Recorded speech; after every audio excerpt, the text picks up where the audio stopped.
Hello friends, this is Ekta and welcome back to Advik study material. तो friends, आज की इस वीडियो में हम कवर करेंगे बिहार जीएस। ठीक है फ्रेंड्स, जो बिहार बीपीएससी 3.0 का एग्ज़ाम होने वाला है उसके लिए ये वीडियो है।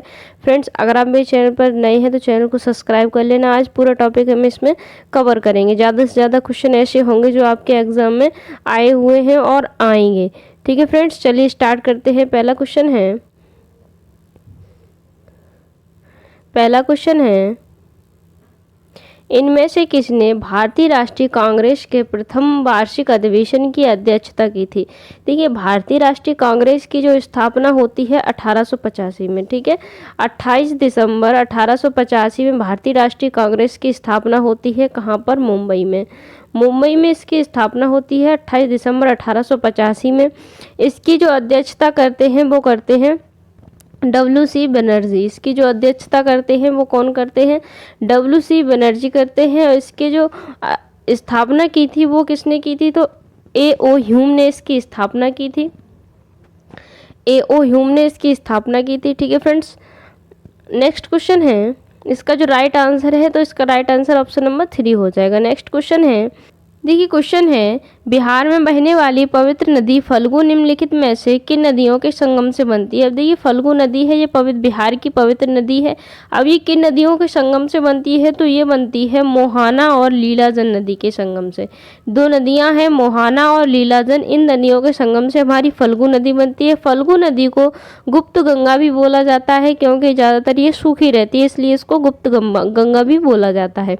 इसके बारे में थोड़ा सा और पढ़ लें तो 8 सितंबर 2022 को मुख्यमंत्री नीतीश कुमार ने गया जिले में फल्गु नदी पर बने बिहार के पहले और देश के सबसे लंबे रबड़ बांध गयाजी बांध का उद्घाटन किया था फल्गु नदी पर। ठीक है फ्रेंड्स, नेक्स्ट क्वेश्चन है, बिहार में निम्नलिखित में से किस स्थान पर पहली बार चाय बागानों की स्थापना की गई?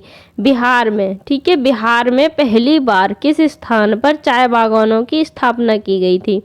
तो ये कहाँ पर की गई थी? तो किशनगंज में की गई थी। इसका जो राइट आंसर है वो क्या है? किशनगंज में इसकी स्थापना की गई थी 1982 में।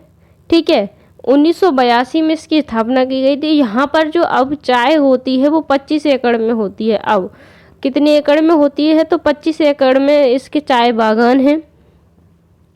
बिहार में चाय की खेती सबसे जो पहली बार की गई थी वो किशनगंज में ही की गई थी 1982 में। चाय बागानों के क्षेत्र में अगर हम बिहार क्षेत्रफल की दृष्टि से चाय बागानों के बारे में बात करें तो जो बिहार है हमारा देश के 5वें स्थान पर है। हमारा जो बिहार है देश में 5वें स्थान पर है। बिहार देश में 5वें स्थान पर है चाय उत्पादन में। ठीक है फ्रेंड्स, तो इसका जो राइट आंसर है ऑप्शन नंबर 3 हो जाएगा। नेक्स्ट क्वेश्चन है, फ्रेंड्स अगर आपने मेरे चैनल को सब्सक्राइब नहीं किया है तो सब्सक्राइब जरूर कर लेना। नेक्स्ट क्वेश्चन है, इनमें से किस प्रख्यात समाज सुधारक ने ज्ञान योग, कर्म योग तथा राजयोग नामक पुस्तकें लिखी? देखिए 3 पुस्तकें हैं, ज्ञान योग, कर्म योग और राजयोग। इन 3 पुस्तकों को किसने लिखा था? तो इन तीनों पुस्तकों को लिखा था स्वामी विवेकानंद ने। किसने लिखा था? स्वामी विवेकानंद ने इन तीनों पुस्तकों को लिखा था। स्वामी विवेकानंद ने 1897 में रामकृष्ण मिशन की स्थापना की। 1897 में रामकृष्ण मिशन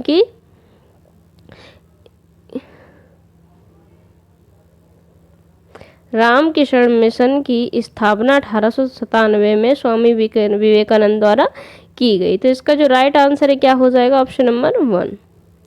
नेक्स्ट क्वेश्चन है, निम्नलिखित नदी डेल्टाओं में से किन पर मैंग्रोव वन पाए जाते हैं?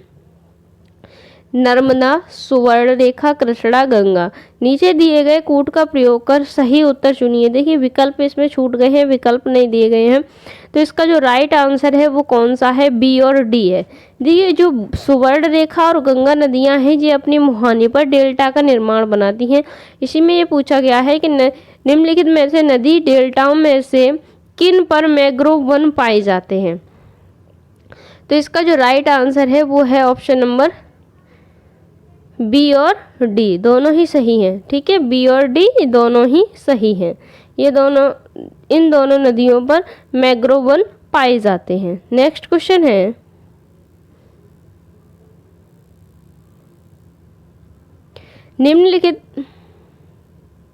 निम्नलिखित में से कौन सा जापान का सबसे व्यस्त समुद्र पत्तन है? देखिए सबसे व्यस्त समुद्र जो पत्तन है जापान में वो कौन सा है? तो इसका जो राइट आंसर है वो है योकोहामा। योकोहामा है जो जापान का सबसे व्यस्त समुद्र पत्तन है। तो इसका जो राइट आंसर है वो क्या हो जाएगा? Option number 1। नेक्स्ट क्वेश्चन है, निम्नलिखित में से किस महाद्वीप को सीप महाद्वीप कहा जाता है? किस द्वीप समूह क्वेश्चन है निम्नलिखित में से किस द्वीप समूह को सीप द्वीप कहा जाता है?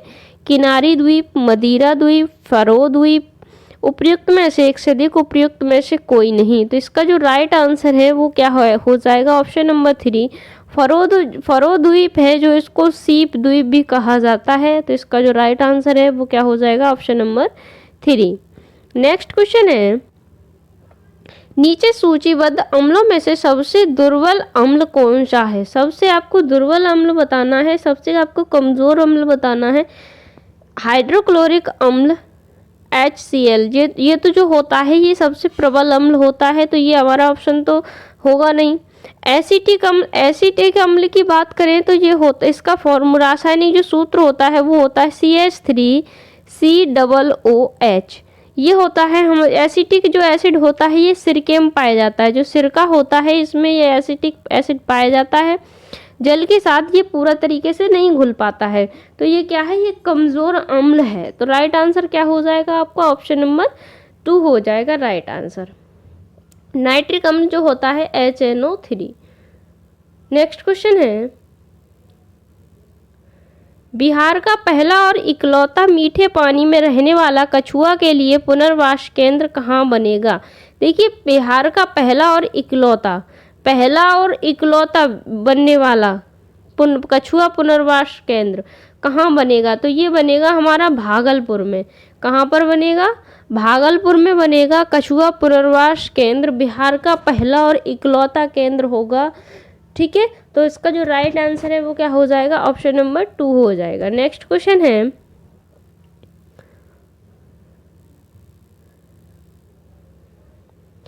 (1856) में अवध का विलय करने के पश्चात नवाब वाजिद अली शाह को गद्दी से हटा दिया गया और में निर्वासित कर दिया गया। और कहाँ पर निर्वासित कर दिया गया था? तो राइट आंसर जो आपका है वो कलकत्ता है। देखिए 1856 में अवध का विलय करने के पश्चात जो नवाब वाजिद अली शाह को गद्दी से हटा करके इनको कलकत्ता में निर्वासित कर दिया गया था, और जो अवध था यहाँ पर अंग्रेज़ों ने अधिकार कर लिया था।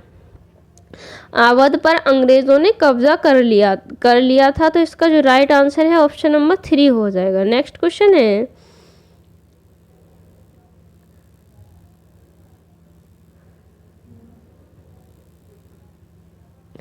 नीति आयोग के विषय में निम्नलिखित में से कौन सा सही नहीं है? इसका गठन योजना आयोग के स्थान पर किया गया था। देखिए आपको सही नहीं है, क्वेश्चन को ध्यान से पढ़ना है, उसके बाद उसको सॉल्व करना है। तो इसमें आपको सही नहीं पूछना है, कौन सा इसमें गलत है। तो इसका गठन जो है नीति आयोग का योजना आयोग के स्थान पर किया गया था, तो ये बात तो सही है। इसमें एक पूर्णकालिक अध्यक्ष होता है, ये बात गलत है। इसमें जो नीति आयोग है इसमें पूर्णकालिक अध्यक्ष की बात जो है नहीं की गई है। नीति आयोग में पूर्णकालिक जो अध्यक्ष होता है वो नहीं होता है। प्रधानमंत्री को ही नीति आयोग का पदेन अध्यक्ष माना जाता है, कोई अलग से इसको पूर्णकालिक अध्यक्ष नहीं होता है। जो हमारा प्रधानमंत्री होता है उसी को पूर्णकालिक अध्यक्ष, उसी को नीति आयोग का पदेन अध्यक्ष माना जाता है। इसका जो गठन है जनवरी 2015 में किया गया, तो ये बात भी सही है। तो आपको कौन सा नहीं है, ये सही नहीं है वो बताना था। तो आपका जो राइट आंसर है ऑप्शन नंबर 2 हो जाएगा। नेक्स्ट क्वेश्चन है, निम्नलिखित नदियों में से कौन सी विषुवत रेखा को 2 बार पार करती है? निम्नलिखित नदियों में से कौन सी विषुवत रेखा को 2 बार पार करती? कौन सी नदी है जो विषुवत रेखा को 2 बार पार करती है? देखिए इसका जो राइट आंसर है वो हो जाएगा ऑप्शन नंबर 1, जो जायरे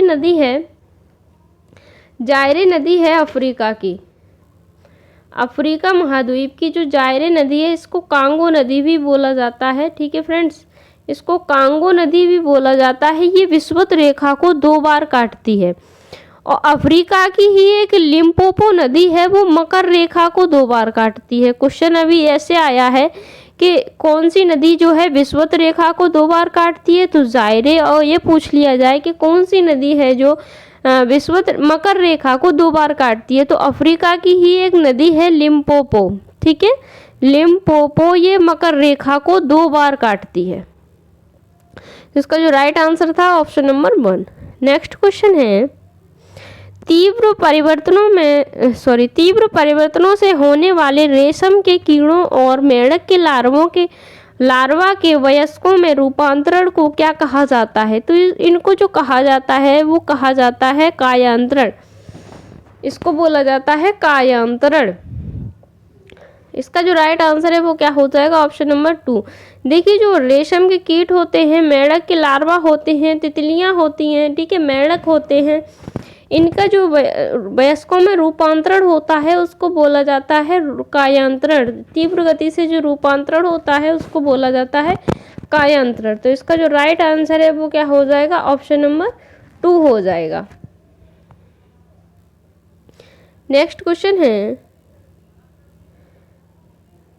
गया में कांग्रेस अधिवेशन का महत्वपूर्ण विषय क्या था? देखिए, गया में जो कांग्रेस अधिवेशन था इसका महत्वपूर्ण विषय क्या था? पहले तो जान लेते हैं गया में जो कांग्रेस अधिवेशन हुआ था वो कब हुआ था। तो गया में जो कांग्रेस अधिवेशन हुआ था वो 1922 में हुआ था। किसने इसकी अध्यक्षता की थी? तो CR दास ने की थी, देशबंधु चित्तरंजन दास। ठीक है, देशबंधु चित्तरंजन दास ने इसकी अध्यक्षता की थी।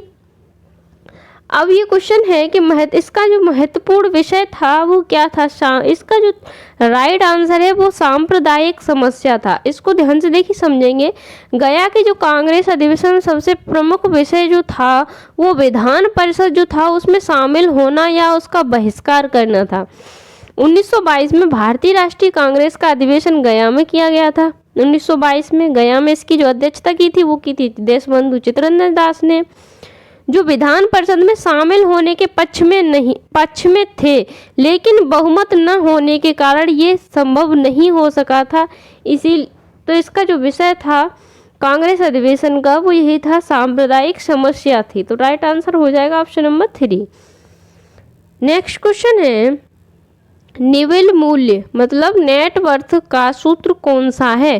तो इसका जो राइट आंसर हो जाएगा ऑप्शन नंबर 2। निविल मूल्य बराबर परिसंपत्तियां माइनस देयताएं। देखिए, निविल मूल्य क्या होता है? निविल मूल्य उन संपत्तियों का मूल्य है जो एक व्यक्ति या फिर संगठन के पास उन ऋण को घटा करके होती है। जो उनके पास ऋण होता है उसको घटा करके होती है, उसको बोला जाता है निविल मूल्य। नेक्स्ट क्वेश्चन है,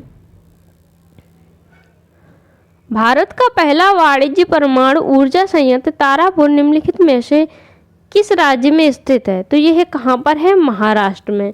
महाराष्ट्र में जो ठाणे जो जिला है वहाँ पर ये स्थित है। तो राइट आंसर हो जाएगा ऑप्शन नंबर 2। नेक्स्ट क्वेश्चन है, बिहार में मशरूम महिला किसका उपनाम है? बिहार में जो मशरूम महिला है वो किसका उपनाम है? तो राइट आंसर हो जाएगा वीणा देवी। जो वीणा देवी हैं इनका जो उपनाम है वो है मशरूम महिला। इनको मशरूम की खेती के मास्टर ट्रेनर कहा जाता है। जो वीणा देवी हैं ये मशरूम की खेती की मास्टर ट्रेनर हैं। ठीक है, मास्टर मशरूम क्वेश्चन आए कि मशरूम की खेती की मास्टर ट्रेनर कौन है, तो आपका राइट आंसर होगा वीणा देवी। नेक्स्ट क्वेश्चन है,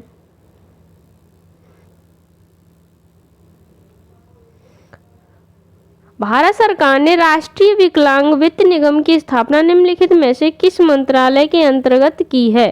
तो ये कौन सा मंत्रालय है?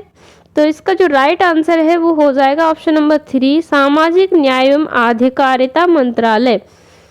भारत सरकार ने राष्ट्रीय विकलांग वित्त निगम की स्थापना निम्नलिखित में से किस मंत्रालय में की है? तो वो की है सामाजिक न्याय एवं अधिकारिता मंत्रालय में। नेक्स्ट क्वेश्चन है, बांग्लादेश में रामगढ़ सहित भारत में सब रूट को जोड़ने वाले मैत्री सेतु को किस नदी पर बनाया गया है? तो कौन सी नदी पर जो मैत्री सेतु है वो बांग्लादेश में रामगढ़ सहित भारत में सब रूट को जोड़ने वाली जो मैत्री सेतु है वो किस नदी पर बनाया गया है? तो इसका जो राइट आंसर है वो हो जाएगा ऑप्शन नंबर 3, फेनी जो नदी है इस पर बनाया गया है। मैत्री सेतु जो है एक पुल है, ठीक है, जो फेनी नदी पर बनाया गया है। ये जो नदी है वो त्रिपुरा और बांग्लादेश के बीच बहती है। जो फेनी नदी है ये त्रिपुरा राज्य और बांग्लादेश, ठीक है, बांग्लादेश के बीच बहती है। नेक्स्ट क्वेश्चन है, बिहार सरकार द्वारा ठनका की पूर्व चेतावनी देने के लिए आपदा प्रबंधन विभाग द्वारा कौन से ऐप को शुरू किया गया है? देखिए, आपदा प्रबंधन द्वारा ठनका जो है उसकी पूर्व चेतावनी देने के लिए आपदा प्रबंधन विभाग द्वारा एक ऐप शुरू किया गया है। उसको क्या बोला जाता है? तो उसको बोला जाता है इंद्रवज्र ऐप, ठीक है, इंद्रवज्र ऐप लॉन्च किया गया है। देखिए, बिहार में जो तेज बारिश होती है उसके कारण जो बहुत ज़्यादा जो पुल हैं वो टूटते हैं, इसलिए उसको पहले से पूर्व सूचित करने के लिए एक ऐप लॉन्च किया है इंद्रवज्र। बिना काम के बाहर ना निकले बारिश में, तो इस कौन सा ऐप है? इंद्रवज्र। तो राइट आंसर हो जाएगा आपका ऑप्शन नंबर 3। फ्रेंड्स, वीडियो कैसी लगी कमेंट बॉक्स में जरूर बताना, और अच्छी लगी हो तो मेरे चैनल को लाइक शेयर एंड सब्सक्राइब करना। So thank you for watching, मिलते हैं नेक्स्ट वीडियो में।